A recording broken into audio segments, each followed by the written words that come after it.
Parsons got me on the moon. Jack Parsons got me on the moon.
Good evening, wherever you are, whoever you are, or whatever you are, and welcome to the Velocity of Now pre-YULE special. This will be the last one before the end of the year, though you might get one over the Christmas, we don't know.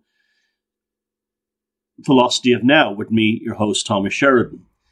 I've been enjoying very much reviving the Velocity of Now as a more regular format, and it seems that you have been too, and it goes nicely with Hocus Focus, as I can basically make VON more of a Fortean type show anyway, which always kind of was, even when it dealt with other things. There was always a kind of a metaphysical aspect to it, even when it dealt with anything like politics and so on.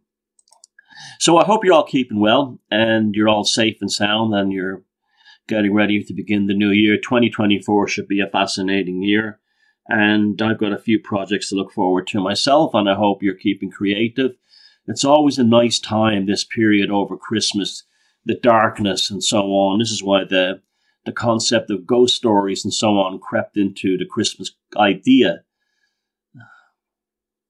The world never seems to really change, except it always seems to be that us pagans seem to be destined to be on the run forever from orthodoxy. I'm just looking now that in Canada, a Hindu temple erected a large statue of the monkey god Hanuman. And Hanuman is a very popular god, and you see him all over South Asia. And the Christians are calling it a demon, and the Muslims are saying it's idolatry, and apparently the Sikhs are a bit annoyed about it too. And you just can't win with these people. This is why I've been advocating that it's probably a serious idea we should consider in the West now, with the return of the, shall we say, the Yemenite version of the Abrahamic death cult, and how it approaches artwork. And these people have complained about Renaissance paintings hanging in French art galleries. They're offensive to the Quran, and they're considered Haman, and they're being removed. Now, this is the start. What they're coming for now with censorship, they'll eventually come in time with hammers, dynamite, and fire. So I would hope that the powers that be would do, if there's any single amount of intelligence left, to start taking all the artifacts in the British and other European museums, including the National Museum of Ireland, making replicas, putting them on display, and putting the real ones, burying them deep somewhere in the Antarctic, down the bottom of the Antarctic ice sheets. And maybe never found again, but at least they're safe. At least maybe they won't be found for 1,000,000 years, at least the story of Western civilization, particularly the pagan aspect of it, will survive somehow. But it's unlikely because we have nothing but profane servants of the jinn and of the Quranic hordes which run the West right now, and we're stuck with that. Just be glad that you lived in a time where you could go to somewhere like... This is one of the reasons I was never a big fan of returning the Elgin marbles to Greece, for the simple reason that Turkey is next door. And that's probably what saved them. Actually, it's interesting how the Elgin marbles have been on the run from Abrahamics since the foundation of the Second Temple Rabbinical Judaism cult. When the Christians tried to smash the Elgin marbles, but they couldn't build ladders or scaffolding because they had driven all the technical know-how out of the classical world. So the Elgin marbles survived, and then they were almost blown up by the Turks. So the Elgin marbles survived because the British Museum took them to England, and they've been safe there. But now they're on the run again because look what's happening to London. Look who's in charge of London. It's not pleasant, is it? So I would say bury the Elgin marbles and everything else in the British Museum underneath the ice sheets of the Antarctic and hope they're forgotten about. We're stuck with this cult for another 1,000 years or so. And so we've got to keep the past alive. Just like in the classical world when the Christians came, they buried all the great statues and the great sculptures under the ground. And that's why when the Renaissance came along and construction and building work was happening in Rome, they started to unearth these incredible sculptures that had been deliberately buried on purpose. And that gave us the Italian Renaissance and the greater European Renaissance as a whole. And there's the irony of that. It was the Renaissance of the classical world, i.e. the Renaissance of the pagan world. Humans are strange. You know, humans are odd. Now, but something that's not odd and something that's worth seeing is that a channel called MSA Matthew on YouTube has done a 4+ hour animated version of At the Mountains of Madness by H.P. Lovecraft, Lovecraft's only real book. All the others are basically short stories, but this one is big enough to be a novel or a novella. And they used the 1970s cassette recording with the correct American accent. I can't stand when British accents, like people like Benedict Cumberbatch and so on, do readings of Lovecraft stories with English accents, thinking they're reading Dickens. No, unless it's an English character, like the Delaporte family in The Rats in the Walls, it should be done with an American accent. In fact, David McCallum, in his own recordings, he did The Rats in the Wall, and that was okay because he's a Scottish heritage, but he did an English accent. That's where he comes from, and that was correct for the character. And when he did The Haunter in the Dark, he did the Irish policeman with an Irish accent. It was actually quite excellent, his Irish accent. It wasn't a stage Irish accent. It was actually an excellent accent. And he did the American-speaking parts in a kind of a flat, almost Yankee New England accent. So that's how to do it. So this is what's great about this is they used a proper American accent, an old-fashioned American accent, you know, that you could imagine like probably just Lovecraft spoke with. And the animation is comic book style, so it's not like complex animation, but I like that kind of, I like animation in those kinds of styles anyway. So it's almost like comic book type illustrations which are moving back and forth, and they're rolling and there's effects applied to them. And I have to say it really, really works. So if you've got 4.5 hours to kill and you don't know what to do, I would check out that animated version of At the Mountains of Madness. It's really, really good. And the illustrations and artwork really does justice to the story. A must for any Lovecraftian. A must for anyone who's a fan of high strangeness and really excellent cosmic horror. And just like during the Rona Chronicles, when I said I felt like we were living in a Doctor Who episode, this stuff serves a purpose. The forthcoming book that myself and Sarah have coming out basically shows how our sanity was saved growing up on cosmic horror, hammer films, and sci-fi TV shows, as well as Forteana and paranormal stuff, because it gives you a sense of faculties outside that of sort of what you need for normal society, which is abnormal, and allows you to, it gives you a toolkit to survive. You know, something had stayed with me from seeing Dracula, the Satanic Rites of Dracula, about these billionaires holding the world to ransom with a virus, a chemical weapon, a chemical bioweapon. And that came to the surface with me in 2020. You know, you get toolkits from these things. They help you, like things like Lord of the Rings helps you find a way out psychologically. But one thing I've definitely noticed is that since 2020, not only have things gotten stranger in reality, and I don't know how much this has to do with the AI and stuff like that, but not only has things become stranger in reality, such as AI and probably these images. I see more and more people now sharing AI images and thinking they're real photographs, and I find that quite disturbing and worrying. But aside from that, we have changes in the natural world. The images of foxes everywhere. I seen recently a fox sleeping on a bus as it was driving in the back seat. The fox has now come into our cities, and it's living not the suburbs now. It's in the cities in broad daylight. Now, somebody said they're coming in because they're starving. They're not starving. I think I know why they're coming in. Cities are being overrun with rats. Rats are a huge problem in towns and cities now. And you can only make one assumption to this. Is the plague of the transubstantiated coming? Will there be a bounty for them to feast upon? And that's why I think the foxes are all in the city centres now. They're feasting on the rabbits. On the rats. Nature finds a balance. Now, one natural balance that seems to be happening in this period of high strangeness that I'm not comfortable with and quite disturbs me is the growth and the videos and the films of colossal anacondas, pythons and boas. These constricting serpents, snakes, they're showing up not only in the usual places like the Congo River and the Amazon region, but in Australia, in Florida, everywhere.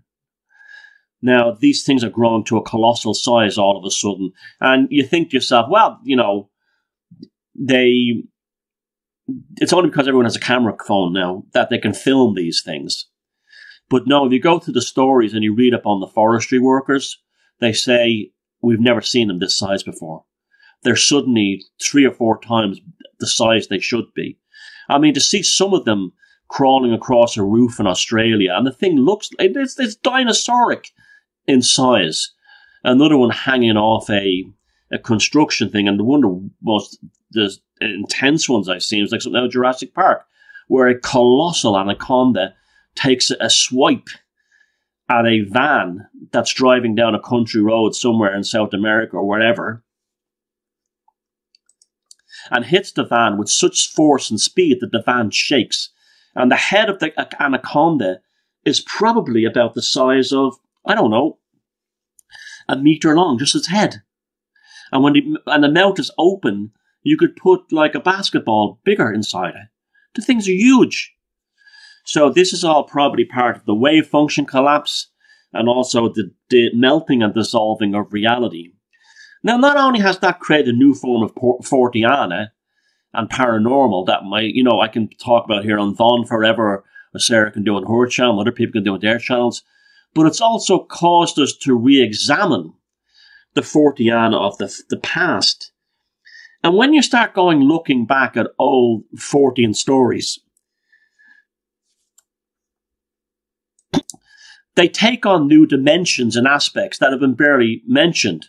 Like, we know there's a very interesting lore surrounding owls, the birds, and alien abductions. So you look at an owl straight on, it doesn't look like a bird. It has the same kind of face as a grey alien. So maybe they talk about screen memories, or maybe they're somehow interlinked. After all, as Mothman's not a million miles away from fusing both concepts together. But one of the things you notice is that speaking of Mothman, is now we're starting to become aware of the proliferation of paranormal and particular alien type stories which take a place around bodies of waters. I'm talking about rivers. I'm talking about that kind of thing. And it seems to be quite common. Now, this came up. Now, it was one of these things that I can remember, like when I was researching for the Falkirk Triangle for this week's Focus, which you've just seen, there was other side stories connected to UFO sightings along the River Clyde in Scotland and then the Firth of Forth. And that's been quite heavily reported to people, from people living there to me years ago. And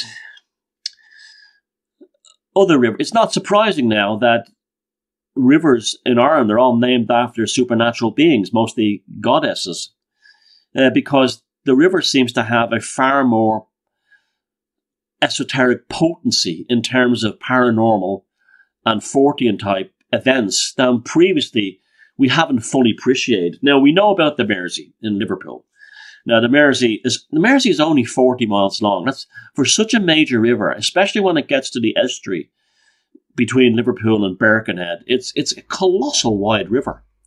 And, as soon as it comes out in the area around where the Manchester Ship Canal is, the river just suddenly opens up huge into a big black mass. And while there's constant, stories about time slips and other events and lots of UFO stuff, and also strange sounds from the sky around on both sides of the Mersey, both the Liverpool side and the Wirral side, Birkenhead and so on, Ellesmere Port, there is commonly time slips, but it's not just in that area. It goes right along the course of the Mersey back to where it begins, 40 miles away, its source in Stockport. Stockport is near Manchester. So even from its source in Manchester, it has all these things, these strange experiences. But water, again and again, seems to be an aspect of these events and the stranger that they are. You heard on Hocus Focus, we covered the Sandown Clown, Sam, and the strange entity that appeared to two children in the Isle of Wight in England. That was near a body of water. I mentioned the Mothman, the Ohio River between West Virginia and Ohio. And in the months leading up to the sighting of the Mothman, there was extraordinary UFO-type activity up and down the river. That was actually what brought John Keel, the investigator and journalist, to the area initially. And the Mothman things unfolded out of that. There was one strange, very strange encounter in a place called Pascagoula. On the Pascagoula, if I pronounced that correctly, river in Mississippi back in October 1973, where two men, Charles Hickson and Calvin Parker, were fishing along the river, and they encountered two strange-looking entities that affected them so deeply that even the police, who were determined to prove that they were lying, said the son of the bitches are telling the truth. It so deeply affected them that the strangeness, the incomprehensibility of these two entities, similar to the Sandown Clown thing, appeared along the river. Now, we're starting to develop a consciousness surrounding rivers and the Fortean and paranormal of the past now and the present. And I wonder if we can energize these things back into reality, into consciousness. So I'd be very interested for all of us to spend the next while looking out for strange paranormal stories that take place near bodies of water, particularly if they're super strange. You see, we're looking back now at the Forteana, and if you take away like all if you look at the UFO thing, and you say you switch off the alien spaceship thing, you get something incredibly strange. It's almost like people rationalize the experience by saying it's alien spacemen in a ship, just so they can fully comprehend the experience in some way that can be encapsulated into their cognition. It's the strangest thing. So now we have to go looking back. I remember when I met Travis Walton, I said, Mike, do you not think they could have been fairies? And he looked at me and said, yeah, I guess it's possible. We have to go back and look at these things with new eyes. I mean, we know that Whitley Strieber was pressured by the publisher to say aliens with his experiences in communion and transformation. But he made a very good compromise by calling them the visitors. I think the beauty of the modern paranormal of Forteana is that we can now go back and look at the old stuff and this is what Sarah and I have been trying to do so badly on Hocus Focus, to deconstruct it, to take away all the assumptions, presuppositions, and other stereotypes connected to such events, and looking at them with fresh eyes. Now, talking about looking at things with fresh eyes, you don't really hear me talking much about the Kabbalah, if you want to pronounce it, Kabbalah. And there's a reason for this, is that I did look into a lot in the early days when I was interested in magic. It was in all the magic books, such as David Conway's Magic a Primer. And although the thing is associated with Judaism and Hebrew occultism, it does provide for many Western occultists, particularly in the pre-English witchcraft law days, when the law was still in effect, a methodology by which to practice the occult and not get arrested for it. You could just say, oh, it's in the Bible, it's Hebrew, whatever, and you were left alone. It's part of my Christian identity. And even modern occultists, and I'm talking about like in the 20th century, and not so much now, but in the 20th century, have been seriously influenced by the Kabbalah. There's George Stanfield Jones, who took, he called himself Frater Akkad, and he even arranged the Tree of Life into the thing called a cosmic snowflake. Very interesting. And he hoped it would use to be the ground plan of building a temple. So, you see, even in a sort of a constructive design sense, there seems to be an interest in this. Now, why I'm revisiting the Kabbalah is from a recent trip down the Landerach in the Rennes-le-Château country with Neil MacDonald, in order to write a book about our what we think happened with the whole Rennes-le-Château mystery. And we believe that the whole Magdalene bloodline, Da Vinci Code, Holy Blood, Holy Grail was a ruse. You'll have to wait till the book comes out before you go into the details of that. But what hit me down was when I was in Allée-les-Bains, where some friends of mine have a cafe from Sligo. And in this town, which all the other towns around it have been developed into the 21st century. But you walk around Allée-les-Bains, and it's right in a very wealthy place, part of France. And you might as well be back in the 13th century. Nothing has changed. Now, in there is a building that was allegedly the home of Nostradamus, but it looks like my friend Ellie, who lives down there, said she moved down there to study this stuff as well as run a business. She runs a cafe in the town. That it was probably his aunt's house that he stayed with. But all the houses are covered in Kabbalistic symbols, particularly what we call the Star of David, which is the hexagram. Now, so that really got me thinking, got me interested in the Kabbalah again as part of the research for this project I'm working on. Now, so strictly speaking, right, it is a system of Hebrew or Jewish philosophical occultism that did arise in, ironically, the French and Spanish regions of the Cathar country in the 13th and 12th centuries. So, it's close to the Knights Templar, it's close to the Cathars, but it's also close to the Visigoths, who had a particular interest in that part of the world. Now, for the founders of the early Kabbalistic schools, it was just one of a term that they used. Basically means true knowledge, inner knowledge, hidden wisdom. It was just one of many things. The early Hebrew mystics were very heavily involved in astrology. It was adopted later by Christians, who gave it the kind of wider meaning we have today.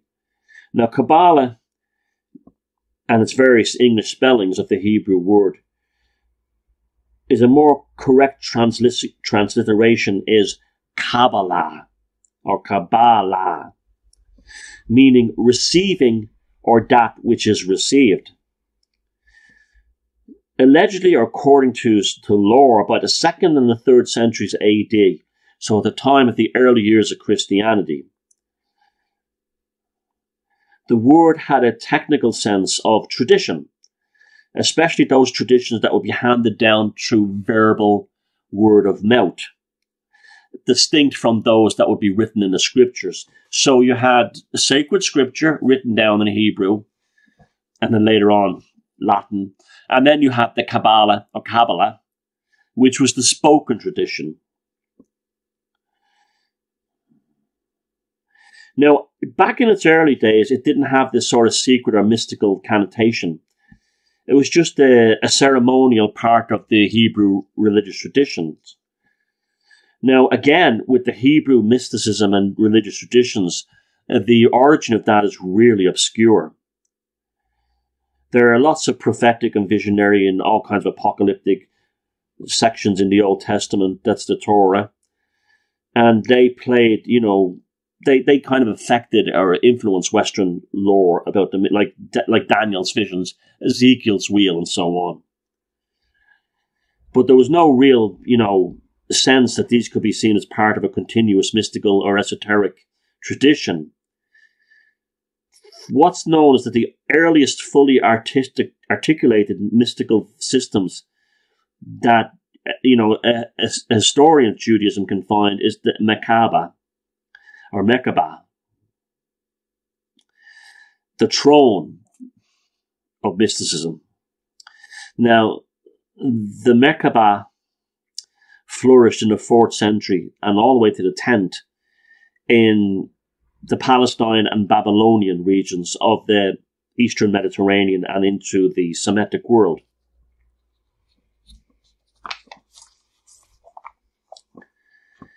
And that goes back to the early rabbinical Second Temple period of the 2nd and 3rd centuries, ironically again around the time that Christianity began. It did go beyond that to earlier things, maybe Gnosticism, Neoplatonism, forms of pagan magic that had entered into Jewish lore by means of the old pagan kings at Gehenna of Israel, the old pagan kings of Israel. And then you have these connections with angels and demons, divine powers, in which this kind of Jewish mystical lore flourished. Quite a lot of Jewish writings were not included in the Old Testament, such as the Book of Enoch and the Testament of the Patriarchs. So this suggests an occultic school which operated outside that of the Torah. In the 1st century AD, there was a Jewish philosopher called Philo of Alexandria, and he described in his Divita Contemplativa a Jewish sect leading a contemplative and semi-monastic life, and we came to know these as the Essenes, which are seen to be very heavily loved by New Agers, but they can't tell you what the Essenes were. And we know about these quite a lot, actually, from both the Dead Sea Scrolls and the Qumran sect. Later on, they showed up in the Nag Hammadis, which not only concluded stuff with the Gnostics, but also about the Essenes. But most of what we know about the Qumran sect of the Essenes comes from the Dead Sea Scrolls.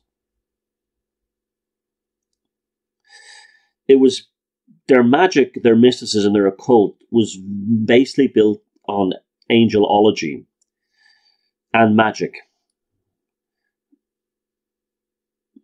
And it's difficult to say whether this continued into rabbinical and later lores of other circles within Judaism. But there is a thing called the Mishnah, which is a 2nd century rabbinical collection of religious laws, attest to the existence of 2 subjects that should not be taught in public, and which therefore were considered as esoteric occult disciplines, I guess, and were considered for initiates only. Now, this is where we're getting into the meat of things. While on the surface, the fathers of Judaism forbade magic, necromancies, and so on, there was a second school behind the scene involved in occult practices. That of the divine throne, or it was also called the work of the chariot, directly coming from Ezekiel, chapter 1. Now, the precise nature of these mystical disciplines is a matter, I guess, for, just conjecture, because we just don't know. But it does seem certain that many early rabbis practiced this throne of glory of the Merkabah. There were later Jewish texts. One of them was called the Hekaloth.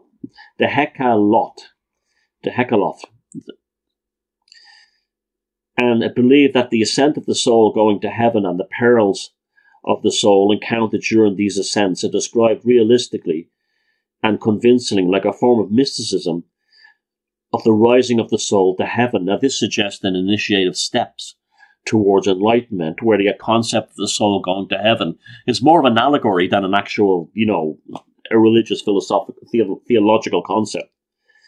The Merkabah mysticism outlines theories that the structure of the universe, because of this ascent taking place, is a 3-dimensional spatial conceived cosmos.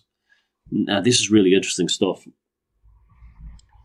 It's divided into higher and lower worlds, spheres, heavenly places, into areas of angels and demons. These various cosmic spheres have their angelic guardians with their powers and by means of magic, because to the adept he has special words, phrases, incantations, and so on, symbols, sigils, seals, that can subdue the angelic or repress the demonic force that would stopping the initiate's progress to the next level. Now, this became a big deal in Gnosticism, who sorted in a much more fatalistic term. But the defining features of the Merkabah mysticism, its emphasis on the transient, the mysteriously amazing, awesome, and this aspect of the fantastical elements of the existence of reality. The experience involves that of a loving communion with God by means of ascending the soul. Is not actually included in this. It's almost like within Kabbalah, God doesn't exist. It's purely an individuated progression. And hence why it probably fits so well into non-Jewish schools of magic. It may have even come from a pagan origin. We don't know, from the Visigoths, for all we know. So as the initiate rises through the spheres, the worlds, the heavens, these places called celestial mansions and palaces, they're guarded by all sorts of powerful beings, angels and demons. If he is worthy and stands in awe and trembles before the supreme vision of the divine splendor. It's almost like, I often wonder how much of these, you know, these kind of like video games where you progress through different parts of a building, like Quake 2, remember that? And at the end you meet the final boss. I often wonder how many of them are actually based on this Kabbalistic notion of going to, you know, instead of you fight an alien and this is a level, or you fight, you know, soldiers on that level, like Castle Wolfenstein. At the very end, you meet Hitler. At the very end of Quake, you meet this thing in the basement, and you try to defeat it. The Divine Splendor. I often wonder how many of those games are actually based on all that stuff, and is that why they're so successful? There's a thing called the Sefer Yisra. It's the book of creation, which was written sometime between the 3rd and 6th centuries in Palestine or Babylonia. And it is highly prestigious within Jewish mysticism. And it's not connected in any way to the Merkabah tradition and stands outside it. And it proposes a theoretical model that the universe is divided. The universe divides the physical world from the 32 elements, which are the first 10 numbers and 22 letters of the Hebrew alphabet. This book is, you know, it's fairly obscure, probably on purpose, but the doctrine of the 10 Sephiroth, which means numbers, and its emphasis on letter mysticism, clearly, you know, influenced the later Kabbalah. This is where it came from. This was the genesis of the Kabbalah, to use that term. So within this model, all reality is, you know, solidified with the letters of the Hebrew alphabet, the 22 letters. And these are seen as the ultimate elements of which the cosmos itself is constructed. Now, this conception links on one hand with the Kabbalistic doctrine of the cosmic process as an unfolding of the mystical name of God, not a million miles away from Rupert Sheldrake's morphic resonance. And on the other hand, the theory and practice of magic, which seeks to manipulate reality by means of using these letters. Now, from the Palestinian and Babylonian tradition, some of the esoteric and magical texts spread to the Jews of Spain, Italy, and France, and this led to the formation of the Germanic Hasidism, which flourished in the 12th and 13th century. The mysticism of German Hasidism was a mixture of the Merkabah tradition, magical elements, and ideas derived from the Sefer and other philosophical doctrines.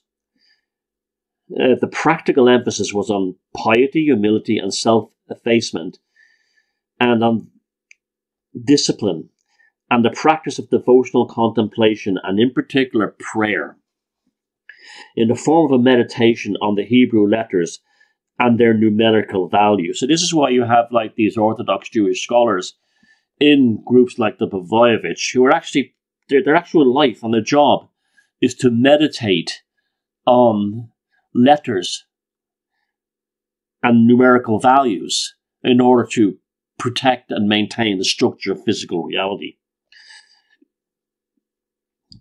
You know, over time then Germanic Hasidism merged into the new Kabbalah that developed in the 12th century, first in Provence and southern France, and subsequently also in northern Spain. So this is the Languedoc, the Cathar country at that time, which we all know what the Catholic Church did down there. So it's basically a new system of mystical theosophy. The knowledge of God is the meaning of the term theosophy. And its continuation went into the 16th century and way beyond. And the Kabbalah, in the strict sense of the word, its origins still need further clarification. That many different things brought together, from Gnostic to Merkabah to maybe even pagan magical traditions, from not only the Hebrew elements but also from possibly Visigoth and Roman elements. Now, it's weird that the Kabbalah should have developed in the same area at the same time saw the flowering and the culture of the Cathar heresy. This is interesting stuff. This is what myself and Neil will be talking about in the book. There's no reason to doubt at all the existence that not only to doubt it, but it probably was highly likely that the Cathars and the Kabbalists worked together, and they both held within them a strict interest, belief, connection to the Gnostic doctrines. But there's nothing else to suggest that they were identical as well. But they definitely, there would have been because of, we do have a fair amount of genuine cathartic heresies in terms of documents written by Cathars that are still in existence. It's not all like negative stuff from the Vatican. And so it's very probable that their mystics would have been in connection with the Hebrew mystics. Now, in the Spanish Kabbalah, the Zohar, the Book of Splendor, is the principal, the main Magdadi of it all. And that came out about 1280 AD. The Zohar, it comes from many traditions of the Kabbalistic doctrines and evolved from them. No one's sure if there was a particular editor who put them all together or if they just happened by osmosis. But there is an individual called Moses de Leon of Guadalajara who wrote the work in a peculiar initiate. It was like an imitation of Aramaic. It was really strange. Now, the Zohar eventually became the classical main text of the Kabbalists. And from that, there was other Kabbalistic works, whether, expounding similar or different doctrines, but it could not, distract from the prestige and notoriety which the Zohar developed. There was even a brand new Kabbalistic system that was evolved by an individual called Isaac Luria in the 16th century. And it was allegedly a reinterpretation of the mysteries of the Aramaic, imitation Aramaic of the Zohar. But it never ever overtook the prestige and the central nature of the Zohar. And Moses de Leon of Guadalajara's, magnum opus. That's it. He's the one who solidified the Kabbalah that we think of today, and which has entered into all the Western magical traditions. Now, what about the Kabbalah itself, and what's in there? Well, one of the phrases that I remember when I was a young kid reading it that really, wow, that's pretty cool, because it sounds like a heavy metal band, is the concept of the abyss of nothingness. That's within the backbone of the Kabbalistic system and the doctrine, which distinguishes between the inaccessible and unknowable hidden God on the one hand, and the self-revealing dynamic God of religious experience on the other. He, or it, as is paradoxically known, is nothing. The Kabbalists call it the Ein Sof, literally the infinite. The Ein Sof is so hidden in the abyss of the nothingness that it is not even mentioned in the Bible, let alone addressed in prayer, accessible in contemplation. Scriptures, God's word, is by definition nothing but the revelation that is a self-manifestation of God. An existing God means a manifest, revealed, and a relatable God. The process of manifestation is the process by which God comes into being. It reminds me of that song by XTC, did God make us or did we make you? The text of the Bible, when you read it superficially on the surface, seems to describe the creation of the world and God's first dealing with it, but the Kabbalists see it in a different way. It's almost like a chaos magic process. They pierce through the outward layer and into hidden depths and hidden levels of meaning, classic occultism, that are ultimately the most significant meanings of all. Now, what traditional scriptures tell us about the process of the divine becoming and of the inner divine life? For in the depths of the divine, it says, hiddenness turned in upon itself, there occurs a primordial initial wrench by which it begins to turn outwards, to unfold, to exist. Here existence is the process of extroversion in the introverted and soft. Funny, I saw part of a lecture recently where this academic outlined a beautiful theory, this Jungian academic, that the Eye of Sauron in The Lord of the Rings, its troubles are caused by its continuing looking within, and has not reached a process where it can look beyond itself without the concept of fear and the need to control. So it looks constantly at the outside world with the desire to control, but it has not looked inside itself. So you think of like Mount Doom as being the divine unfoldment of nothingness, the fires of Mount Doom, where the Mordor represents the basic surface level scriptures. All this is described in a very mystical elements within the Zohar as the crystallization of energy into one luminous point. This is classic. If any of you have ever been involved in the Golden Dawn, you'll recognize so much of this. The crystallization of energy and luminosity are very common terms used within the Golden Dawn.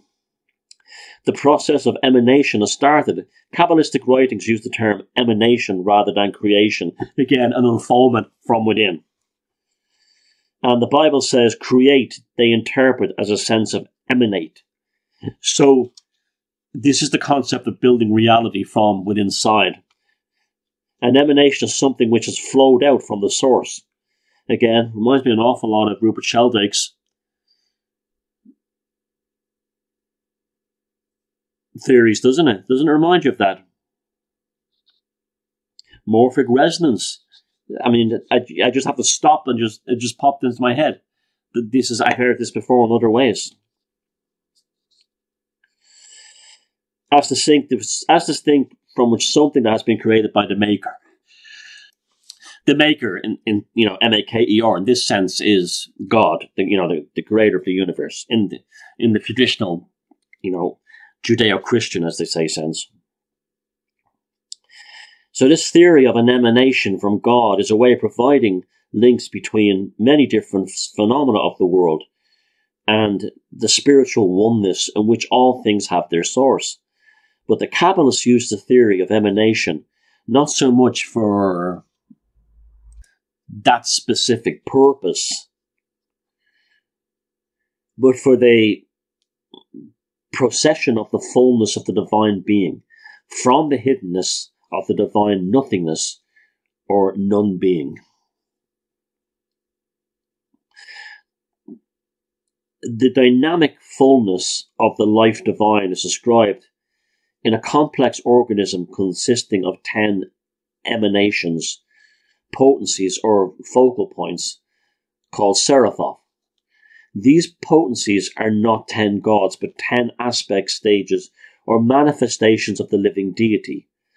The world of emanations, or the world of the Serathoth, is not the universe, but the Godhead in the existent aspect, the dynamic interrelation of the 10 Serathoth, pictured in the 3 lines of the Serathothic tree, the tree of life, as you know that by. The right side being male, the left side, that being female, and the middle line mediates between them and harmonizes them. Makes up the dramatic inner life of the Godhead, which, in spite of its complexity, is essentially a sense of oneness.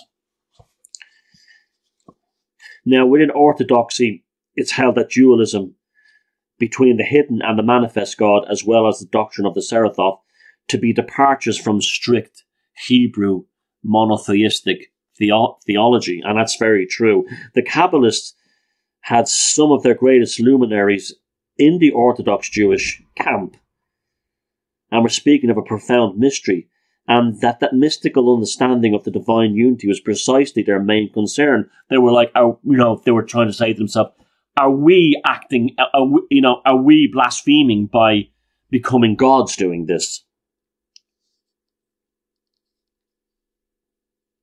But this changed over time when they started to see the inherent power of the Kabbalistic symbolism, and it worked. The Kabbalah's picture of the divine totality as an emanated fullness of ten Serathoth is reminiscent of the great Gnostic systems of earlier belief.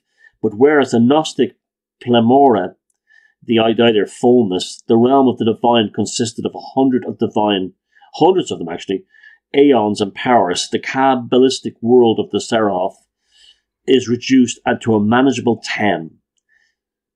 So it's a simplified system of much more complex earlier systems. You see this in Hinduism too. There's almost like a distillation down into a more manageable aspect. The Gnostic aeons are chaotic and disorderly. They ascend and descend in kind of like in an anarchic manner. But the Kabbalistic Serathoths are ordered in a strict hierarchy. You know that from the Tree of Life. The notion of the cosmos as a series of descending emanations from a divine source comes right out of Neoplatonism. And medieval Arab philosophy was, very Neoplatonic, and there was a divine evidence of specific. Neoplatonists thought within the Spanish Kabbalists, they saw it as like, this was a divine aspect. The cosmos is a hierarchical structure of successive emanations that's very Neoplatonist. But the idea that this emanated cosmos is divine, or to be more exact, constitutes the fullness of the divine realm, and that the entities making it up are divine forces, is very, very Gnostic indeed. The idea of the four worlds, what happens after the 10th Serapha. The relationship between the divine being is shown in the Seraphotic tree, and the actual universe in which they live. How is it described? Well, some Kabbalists seem to have thought of further emanations which finally produced the material universe. And in this example, there would be no break at all from the gradual, imperceptible descent from the Godhead into the material world. Almost like the sand falling down through an hourglass, creating reality. Very different, very, very opposed to the more radical Neoplatonic and concepts that tended to hold that the traditional doctrine of creation was a discontinuous act. This could be done by letting the process of emanation stop with the final Sephira. God, the complex of Sephira, then proceeds to create the universe out of nothing. Think of it as you're standing at the bottom of the Tree of Life, and the Godhead is above, right? And you are not so much ascending to being a god, but progressing through these different stages would be like being in the bottom of an empty hourglass, removing a plug from it, and then allowing the salt or the sand to flow down upon you. You're bringing the divine towards you rather than, elevating to Godhead, which is probably where the concept of it became tolerated within monotheistic Judaism. You weren't becoming a god. You were allowing the power of the gods to fall down upon you. Much more palatable to the more sort of like Second Temple rabbinical Judaism that developed in the post-Constantine era. Then, later Kabbalistic cosmology spoke of the four worlds I just mentioned. They are in descending order: the Azimuth, the divine world of the Serathoth; Beria, the sub-divine sphere; and the world of the divine throne and the angels, which is known as Yesera. The world of the heavenly spheres down to that of the moon. I always found it interesting that they specifically incorporate the moon. And finally, the Asira, the sub-lunar universe. You know, the concept of the moon being brought into this in this sort of dominant way it does. And you also see that later on in alchemy as well. I've often found very interesting the relationship between Jewish mysticism and the moon. This is a fourfold division and is prefigured in the realm of the Seraphoth, since the Pharophothic tree can be divided into 4 tiers corresponding to the 4 worlds. The image of the Seraphotic realm as the tree already occurs in the first Kabbalistic text to have survived, and we know about from the 12th century. The tree is, of course, growing downwards. See? Growing downwards. So I'm going to say about like being at the bottom of the hourglass, and you're pulling you're in nothingness, literally, and you pull that, you're constantly opening that hole up to allow the sand from the top of the hourglass of the divine oneness to fall down upon you. Now, each of the Seraphots has a considerable range of symbolism and imagery connected to themselves, and some are much more important than others. The 5th Sephirah, power, or the stern judgment, often appears as the source from which the destructive evil and demonic powers emanate. In fact, the problem of evil and the possibility of it being originally a part of, a fallen part of the divine, are recurring themes within Kabbalistic philosophy, not as opposed to Kabbalistic practice. Now, special importance is the Kabbalistic thinking and the practice in relation to the between this and the 5th Sephirah, Trifereth, the beauty and also the compassion, and the 10th Sephirah, which is called the Malkuth, or the Shekinah, or Shekinah. Do you remember that back in the days when the 9/11 thing was really big, and you had like a thing in the truth movement comparing shock and awe? Remember that? We're going to do, Ronald Rumsfeld, shock and awe with Shekinah. Well, although it's probably wasn't done deliberately, it's one of these things where the divine communicates to us in symbols. The Trifereth is the central Sephirah. It functions as the hub and pivot of the whole system. In the dynamic give and take of the Seraphot, the Tefereth receives the power and influx of the higher potencies and it harmonizes them, passing them on to the lower ones. It embodies the creative dynamism of the actual tree of life and is conceived exclusively in male symbols: the king, son, bridegroom, heaven, and so on. Standing at the lower end of the cluster is the Malkuth, as the last of the divine manifestations, kingdom. It is the point of which the divine, the world of the Azaluth, followed according to the teachings of the later Kabbalists. By the 3 lower worlds of Beria, Yisra, and Asira contact the non-divine. From Malkuth to Kether, from the kingdom, the foundation, beauty, and to the supreme crown. And good old Malkuth standing at the bottom of the tree is like the receptive womb of the moon, the bride and the queen. It is only in relation to the lower worlds that the Malkuth, as that aspect of the deity which the nearest to them, acquires active, creative, and ruling characteristics. Then the royal aspect of her queenship is emphasized, and the bride is also a mother. Now, this is deeply esoteric imagery, and in the descriptions of the relationship between the, say, Malkuth and Kether, comes straight out of the Spanish, or I think it's actually Catalan, so Zohar. The supreme and central mysteries of the Kabbalah and the holy union of the sacred marriage between the 2 aspects of the divine, or in other words, the unification of God. The greatest catastrophe that a Kabbalist can imagine is the destruction of the unity within the Godhead and the separation of the Shekinah from her husband. This is when it's thrown into chaos. This was precisely the tragic consequence of Adam's sin in Eden.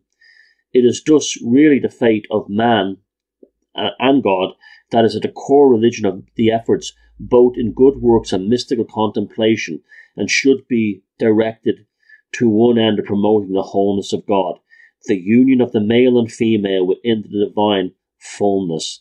The gravity of sin is due to man's capacity to disrupt the divine unions.